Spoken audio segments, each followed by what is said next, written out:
지금 이걸 보시는 채무자 여러분들께서 내가 돈을 못 갚아서 사기 고소를 받았다거나 또는 사기 고소를 하겠다는 통지를 받았다거나 또는 사기 고소를 받으면 어떡하나 고민이 많으신 분들 있잖아요. 오늘 그분들에게 도움이 되기 위해서 사기 고소를 받았을 때 주의사항, 여기에 대해서 미리 설명을 한번 드리고자 합니다. 대부분은 빌린 돈을 못 갚은 상황이시겠죠. 자, 일단 사기죄의 처벌, 만약에 사기죄가 맞다면 어떻게 되는가, 내가 감내할 수 있는 수준인가, 그것부터 한번 확인을 해봐야 되겠죠.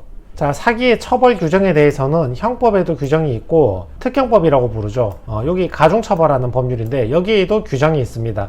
형법을 보시면 10년 이하의 징역 또는 2천만 원 이하의 벌금, 그러니까 10년보다 낮게, 2천보다 낮게 이렇게 처벌할 수 있는데, 특경법 가중처벌 규정을 보면 5억 이상 이득이익이 있을 경우에는 3년 이상, 3년보다 위로 올라가는 거고, 50억 원 이상의 경우에는 5년 이상의 징역 또는 무기징역까지도 가능합니다. 자, 두 번째는 양형 기준을 한번 봅시다. 양형 기준이 뭐냐면, 예를 들어서 5년 이상이다, 10년 이하다 이러면 10년 이하라 그러면 1년도 할 수 있고 5년도 할 수 있고 9년도 할 수 있고 마음대로 할 수 있잖아요. 그러면 이 폭이 너무 크잖아요. 담당 판사의 재량에 따라서. 그러니까 일관성 있고 피의자도 피고인도 납득할 수 있는 형사처벌을 하기 위해서 법원에서 미리 양형위원회라고 있는데 거기에 각계각층의 사람들하고 법조인들하고 모여가지고 그 가이드라인을 어느 정도 만들어 두었습니다. 양형 기준을 보면 일반 사기하고 조직적인 사기 두 개로 구분이 되는데, 1억 원 미만의 사기 범행 같은 경우는 6개월에서 1년 6개월 정도, 1억에서 5억 원 사이인 경우에는 1년에서 4년 사이, 5억에서 50억 사이면 3년에서 6년 사이, 50억에서 300억 사이면 5년에서 8년 사이, 300억 이상 사기 피해면 6년에서 10년 사이. 근데 여기에서 피고인의 범죄 정황을 살펴보고 이건 좀 봐줄 만한 사정이 많다 하는 사람은 여기에서 감형이 되는 거고, 이건 좀 악질적이다, 죄질이 안 좋다, 이런 경우에는 가중이 되는 거죠. 조직적인 사기도 마찬가지입니다. 조직적인 사기는 일반 사기보다는 조금 더 형이 높겠죠. 1억 원 미만의 경우에는 1년 6개월에서 3년 사이, 1억에서 5억 사이는 2년에서 5년 사이, 5억에서 50억 사이는 4년에서 7년 사이, 50억에서 300억 사이는 6년에서 9년 사이, 300억 이상 같은 경우는 8년에서 13년 사이. 일반 사기보다 조금 더 높죠.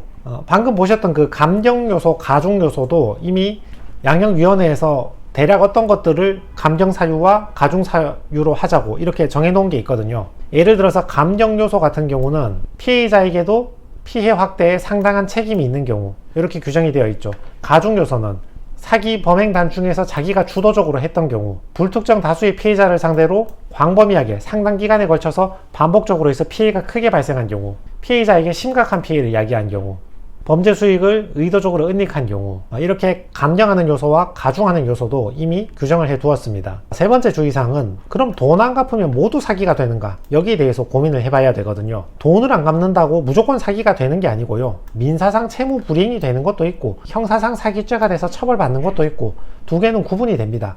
방금 보셨던 형법 347조 사기죄 조문을 보시면 기망하여라는 말이 있거든요. 사람을 속여야 된다고요. 돈 안 갚는다고 다 사기가 되는 게 아니고, 뭔가 사람을 속여가지고 이익을 받아내서 안 갚으면 사기가 되는 거고, 속인 거 없이 그냥 어쩌다 보니까 마지막에 돈을 못 갚았다 그러면 돈을 갚아줄 민사 의무만 있을 뿐 내가 형사 처벌받을 가능성은 없는 거죠. 그러면 민사와 형사를 가르는 그 기준, 기망이란 것이 뭐냐? 대여금 사기를 기준으로 보시면 돈을 빌린 사기를 의미하죠. 나 돈 얼마 빌려주면 언제 갚아주겠다, 이자 얼마 주겠다, 이렇게 말을 하고 돈을 빌렸는데 못 갚은 사람이 있잖아요. 그 기망의 기준은 변제 의사와 변제 능력을 속인 것을 기망이라고 봅니다. 그 판단 시기는 대여 당시를 기준으로 하거든요. 그러니까 예를 들어서 채무자가 저 사람한테 돈을 빌릴 당시에 채무자가 이미 세금 체납이었고 채권자들이 줄줄이 가압류 다 들어와 있었고 카드 체납돼 있었고, 이런 경우에는 돈을 빌릴 당시에 이미 변제할 능력이 없었죠. 그리고 변제할 의사도 없다고 보는 게 맞겠죠. 이런 경우에는 대여금 사기가 성립을 합니다. 자, 용도 사기란 것도 있거든요. 용도 사기는 뭐냐 하면, 내가 돈을 빌릴 때는 빌린 돈으로 카페를 창업해서 그 카페에서 수익금을 내가지고 너한테 수익금을 얼마 주겠다, 이렇게 말을 했는데 실제로는 빌려가지고 카페를 운영하는 데 쓴 게 아니고 그냥 주식 코인으로 날린 거야. 내가 고지한 용도하고 다른 용도에 쓴 거죠. 그게 용도 사기입니다. 용도 사기에서는 무엇이 기망인가? 민사와 형사를 갈라주는 기준이 무엇인가? 용도와 다른 사용을 한 것이죠. 계약서에 기재할 때는 분명히 A라는 회사를 경영하는 데 쓰겠다, 카페를 운영하겠다, 이렇게 기재를 해놓고 실제로는 주식 코인에 썼으니까 이런 행동이 기망이 되는 것입니다. 자, 네 번째 주의사항은 너무 과도한 걱정을 하실 필요가 없다 이거죠.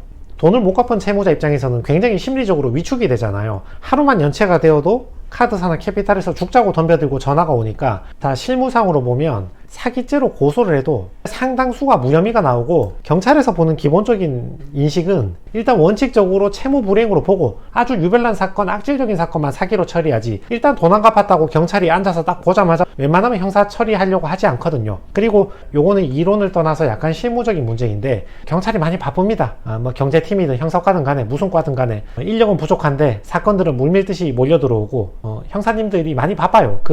경찰이 뭐 나쁘다거나 뭐 부성실해서 조사를 대충 한다 그런 뜻이 아니라, 인력이 한계가 있기 때문에 모든 것을 꼼꼼하게 쳐다보고 그렇게 해결해 주지는 못하거든요. 특히 여러분들 뭐 마지막에 카드값 2,300만원 못 갚았다 이런 거, 이거 못 갚았는데 사기되는 거 아닌가?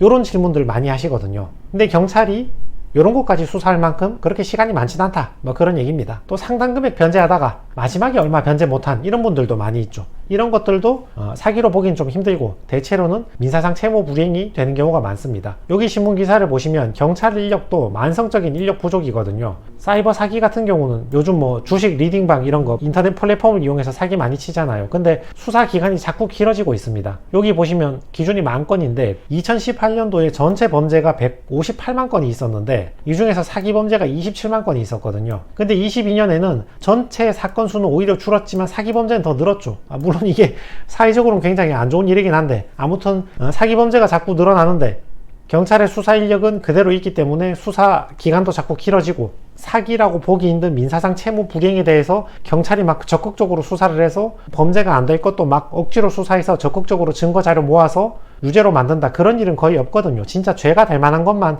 검찰로 넘기지, 안 될 만한 거, 웬만한 거, 민사 문제인 거는 전부 다 민사로 하라고 권유를 하지 형사 문제로 처리하지 않습니다.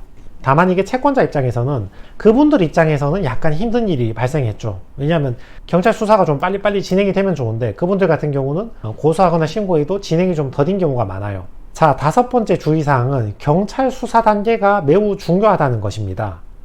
방금 보셨지만 경찰의 형사 문제라고 사기 범행이라고 신고나 고소를 해도 웬만하면 채무 불이행으로 다 처리가 되잖아요. 일부만 검찰에 송치를 한단 말이죠, 기소 의견으로. 그러니까 법원에서 형사재판할 때 판사가 볼 때는 어떤 생각이 들겠어요? 아니, 경찰, 검찰이 웬만하면 채무 불이행으로 처리하는데 이 사건이 기소되어서 재판까지 올라왔네?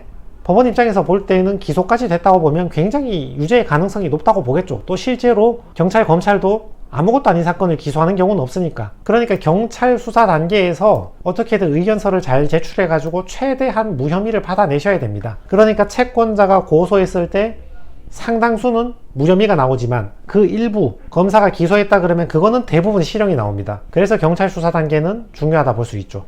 예를 들면 대여 당시에, 돈을 빌릴 당시에 나는 채무가 거의 없었다, 변제 능력이 충분한 사람이었다, 돈을 빌릴 당시에 나는 소득이 충분했다, 사업도 잘 되고 월급도 많이 받고 있어서 그때는 변제하기 충분했었다, 이런 식으로 경찰을 잘 설득을 해야 됩니다. 자, 6번째 주의사항은 심리적 타격인데, 돈을 빌리고 못 갚고 이제 채권자로부터 독촉을 받기 시작하면 자존감이 많이 떨어진다고 해야 되나? 자기 스스로 많이 위축되시는 경우가 있거든요. 그게 좀 필요 이상으로 과하신 분들이 계세요. 그래서 굳이 그렇게까지 할 필요는 없다. 무엇 때문에 채무가 발생했는지는 사람마다 다르겠죠. 요즘 자영업들 폐업 파산 많이 하잖아요. 요것 때문에 빚이 생긴 사람도 있고, 주식시장에 주가 조작범들이 워낙 판을 치고 있으니까 거기에서 이상한 잡주식 이런 데 물려가지고 재산을 날리고 빚만 남은 사람도 있을 것이고, 또 코인 시장도 다단계 조직 범죄들이 워낙 활개를 치고 다니니까 뭣도 모르고 코인 다단계 사무실 따라갔다가 이자 준다 하길래 덜컥 투자했다가 돈을 날리고 빚만 남은 사람도 있고, 요즘 제일 많은 채무 발생 사유가 여기 있죠. 자영업 실패, 주식으로 날린 사람, 코인으로 날린 사람. 물론 이제 악질적인 채무자도 있고 거의 사기에 가까운 채무자도 있긴 한데, 상당수의 채무자들은 굉장히 선량한 시민인 경우가 많거든요. 자기 나름대로는 열심히 자영업하고 열심히 월급 받고 살았는데 마지막에 이제 자기 인생에 돌아오는 거라고는 사업 망하고 뭐 여차하면 고소될 수 있다, 사기 고소하겠다, 뭐 이런 말만 듣게 되니까, 이런 채무자들은 채권자한테도 굉장히 미안해 하면서도 또 한편으로는 자기 스스로 심리적으로 굉장히 많이 위축되는 경우가 많이 있거든요. 최근 자료는 잘 못 찾아서 좀 옛날 자료인데 2017년 자료 보시면 사기 사건으로 신고를 했을 때 기소되는 비율이 18%밖에 안 됩니다.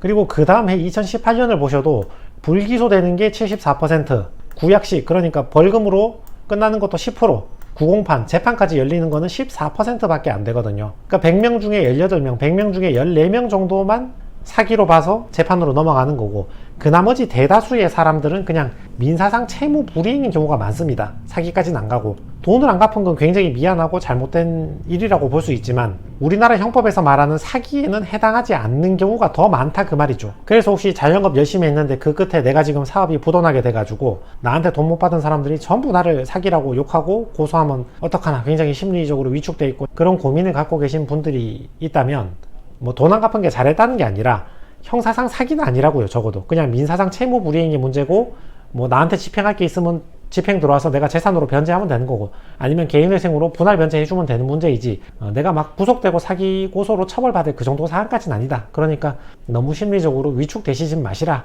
뭐 그런 얘기였습니다. 스스로 사기 고소되면 어떡하나 걱정하시는 분들에게 무엇이 사기이고 무엇이 민사상 문제인지 오늘 이 영상을 통해서 정확히 구분하시고, 무턱대고 돈 안 갚았다고 전부 구속되고 처벌받는 건 아니다, 이걸 좀 참고해 주셨으면 좋겠습니다.